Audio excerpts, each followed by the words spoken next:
গৃহৰক্ষী সন্থা কোকৰাঝাৰ জিলা সমিতিৰ লগতে ধুবুৰী জিলা সমিতিৰ হৈ কোকৰাঝাৰ জিলাৰ সমূহ সংবাদকৰ্মী বন্ধুসকলক ধন্যবাদ জ্ঞাপন কৰিছোঁ।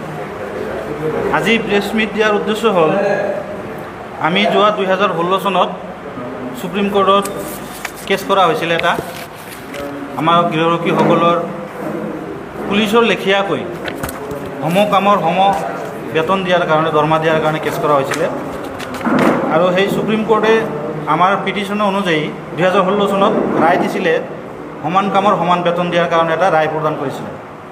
কিন্তু আমাৰ ৰাজ্য চৰকাৰে সেই ৰায় কাৰ্যকৰী কৰা নাছিল, যাৰ ফলত আমি 2020 চনত মাননীয় উচ্চ ন্যায়ালয়ত গুৱাহাটী উচ্চ ন্যায়ালয়ত আকৌ আমি আপিল কৰিব লগা হ'ল আৰু সেই কেছ নাম্বাৰ হৈছে WPC 4267/2020 আৰু সেই কেছ অনুযায়ী আজি ইমান দিন পিছত ৰাজ্য চৰকাৰে আমাৰ সেই দাবী মানিবলৈ বাধ্য হৈছে। যোৱাকালি আমি অসম চৰকাৰৰ পৰা এটা নটিফিকেশ্যন লাভ কৰিছোঁ, যিটো নটিফিকেশ্যনত কোৱা হৈছে যে অসমৰ গৃহৰক্ষীসকলক দৈনিক 676 টকা 776 টকাকৈ দিয়া হৈছে, যিটো মান্থলি আমাৰ 23,010 টকামান হয়। আৰু সেইকাৰণে আজি আমি অসম চৰকাৰকো ধন্যবাদ জ্ঞাপন কৰিছোঁ। দেৰিকৈ হ'লেও পলমকৈ হ'লেও আমাৰ দাবী যে মানি লৈছে, আমি অসম চৰকাৰকো ধন্যবাদ জ্ঞাপন কৰিছোঁ। মাননীয় মুখ্যমন্ত্ৰী হিমন্ত বিশ্ব শৰ্মা মহোদয়কো ধন্যবাদ জ্ঞাপন কৰিছোঁ।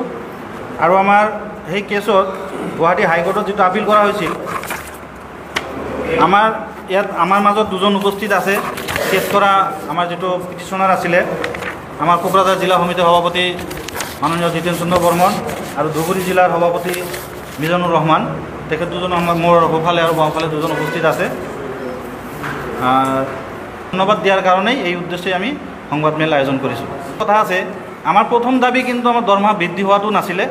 প্ৰথম দাবী আছিল আমাৰ নিযুক্তি নিয়মীয়াকৰণ কৰা। যদিও অসম চৰকাৰে এইটো এতিয়া পদক্ষেপ লোৱা নাই, আমি আজি হজৰে দাবী জনাইছোঁ, উত্থাপন কৰিছোঁ। অসম চৰকাৰে অনতিপলমে আমাৰ এই দাবী সম্পূৰ্ণ পূৰণ কৰিব লাগে। নহ'লে আমাৰ যেতিয়া চাকৰি নাথাকিব, দৰমহা বৃদ্ধি হৈ আমাৰ কিনো লাভ?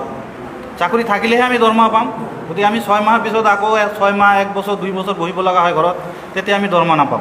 গতিকে আমি অসম চৰকাৰক এইটো বিনম্ৰতাৰে অনুৰোধ জনাইছোঁ যে আমাৰ চাকৰি নিয়মীয়াকৰণ কৰিব লাগে। গতিকে এই বিষয়ত আমাৰ